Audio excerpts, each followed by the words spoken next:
I'm Philip Nieuwoudt from Nieuwoudt Trees. We are in our nursery in South Devon, just a little village called Stoke Gabriel, just outside Totnes. I read this book, amazing book, called The Hidden Life of Trees.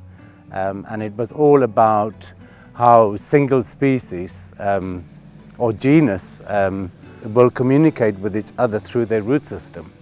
But you have to stick to the same genus. You can't mix the genus up. So I decided to do an oak woodland so that the oaks could communicate. That was my whole idea, was just a bit of fun, thinking that all these oak trees are going to be talking to each other, so to speak.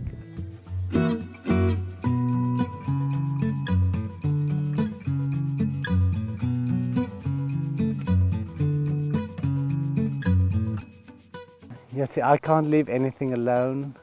So when I planted this, I planted the oaks in a big spiral. So I did foolishly.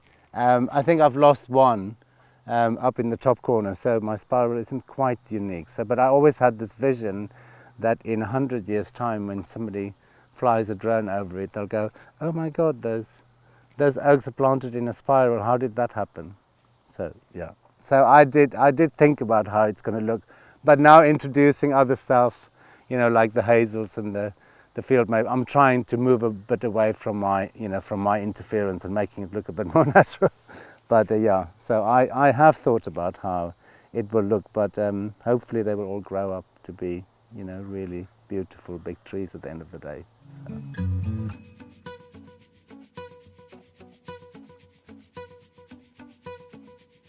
I had them growing in the nursery, as oak trees. I've always just liked the ideas, even though we specialise in multi-stem trees, ornamental stuff. I've always thought that every English nursery should have, English oaks in there. It just felt like it was the right thing to do. So I planted some in a field. So that's most probably about 7-8 years ago. That I planted them as as small feathered whips, so to speak, and then we created. When I decided to plant them here, I just dug those up and brought them here. So I think it'd been in situ maybe 3 or 4 years, but they were already in the nursery, from quite young.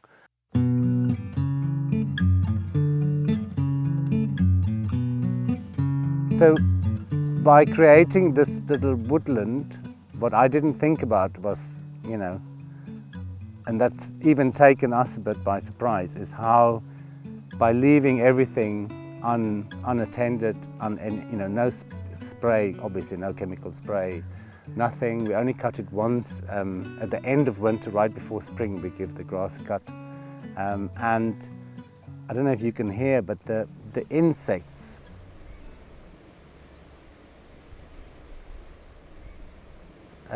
just in this tiny little space is just incredible. The different kind of grasses that's growing around here is just wonderful. So yeah, it's really opened my eyes to what a small space can do and what a difference it can make. And then in the back you'll most probably see some beehives.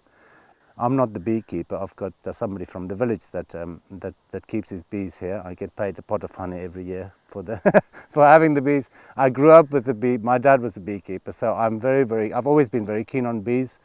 But especially in the current climate with bees, disappearing, and it's so important. They're so important to the way that for everything, for our food, well, not just for our food, but for the whole ecosystem. So they're extremely important, and so I love the fact that the bees are here as well.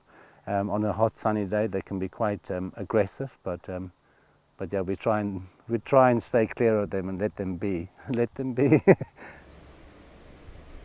So by just following this little thing of all about the trees talking to each other, we've actually created something completely amazing, with the whole biodiversity and everything that came with that. So yeah, so it's been a really great experiment to do.